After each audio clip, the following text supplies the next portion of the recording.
The overall goal of this procedure is to synthesize precipitated calcium carbonate of high purity and zeolitic material of satisfactory heavy metal adsorption capacity from iron-making blast furnace slag, while managing to store significant amounts of CO2 and eliminating potential residues.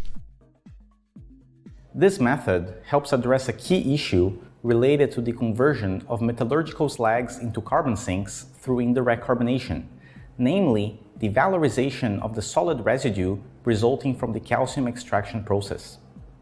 The main advantage of this technique is its integrated nature that leads to the parallel production of two value-added material while leaving no waste behind.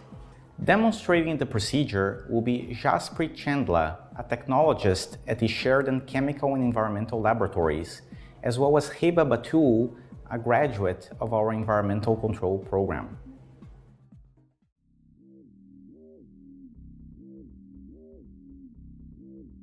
To begin this procedure, use a mortar and pestle to grind blast furnace slag. Sieve to a particle size less than 2 millimeters. Next, unseal a properly equipped autoclave reactor. Place 100 grams of the sieved slag into the vessel.